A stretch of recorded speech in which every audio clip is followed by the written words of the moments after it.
ఒకప్పుడు ఒక చిన్న పాప ఉండేది. ఆమె పేరు అన్నా. ఆమె తాతయ్యతో కలిసి ఎప్పుడూ చాలా సరదాగా గడిపేది. ఒకరోజు వాళ్ళిద్దరూ లైబ్రరీలో ఉన్నారు. అన్నా తన తాతయ్య లైబ్రరీలో ఒక పుస్తకం కనిపెట్టింది. అది ఓ సాధారణ పుస్తకం కాదు. అది ఒక మాయల పుస్తకం. నేను చిన్నప్పట్లో ఉన్నప్పుడు నీకు ఇప్పుడు లభించిన ఈ పుస్తకాన్ని నా తాతయ్య నాకు చదివేవాడు. తాతయ్య చెప్పాడు. ఈ పుస్తకం చాలా ఏళ్లుగా మన కుటుంబంలో ఉంది. ఇది మాయల అటవీ పుస్తకం. అన్న చాలా ఉత్సాహంగా బబ్బులాడింది. ఈ పుస్తకంలో ఎన్నో కథలుంటాయ్. తాతయ్య, దయచేసి చదవండి. అయితే మన అడ్వెంచర్ మొదలు పెట్టేద్దాం. ఇది అన్న మరియు మ్యాక్స్ కథ. మ్యాక్స్, సమయమైంది. అడ్వెంచర్ కోసం సిద్ధంగా ఉండు. వావ్! అన్నా, ఇది చూసావా? మ్యాక్స్, మళ్ళీ అదే జరుగుతున్నట్లుంది. ప్రతి ఏడాది ఇదే సమయానికి ఇలా జరుగుతుంది.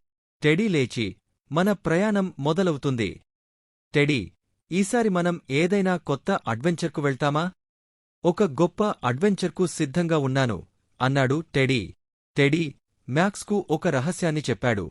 ఒక మాయాజాలమైన చెరువు గురించి. దానికి పేరు లేక్ మూన్లైట్. అది మాయల అడవిలో లోతుగా దాగి ఉంటుంది. దాన్ని చూసే ధైర్యవంతుల కోరికలు నెరవేరుతాయని చెబుతారు. Lake moonlight. ఇది ఎంతో మాయాజాలంగా అనిపిస్తుంది.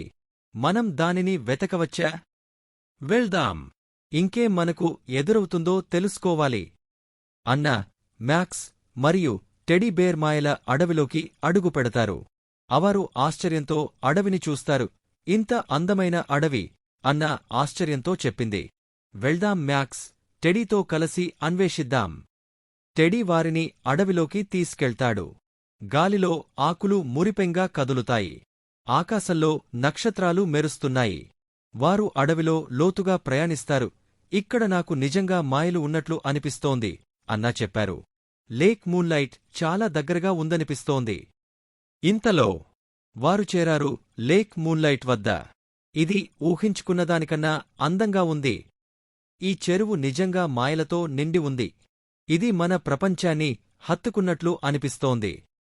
నీవు నమ్ముతున్నావా మన కోరిక నెరవేరుతుందని? కావచ్చు. ధన్యవాదాలు టెడీ బేర్. ఈ అద్భుతమైన ప్రయాణాన్ని నేను ఎప్పటికీ మర్చిపోలేను. ప్రతి ఒక్కరికీ మాయలు నమ్మితే అద్భుతాలు జరుగుతాయి. ఇంకా ఎన్నో అడ్వెంచర్లు మిగిలి ఉన్నాయి. కాని ఇప్పుడు నిద్రకి సమయం వచ్చింది నా చిన్న తారలు. ఇలా ముగిసింది అన్నా, మ్యాక్స్ మరియు టెడీ బేర్ యొక్క మాయల ప్రపంచపు కథ.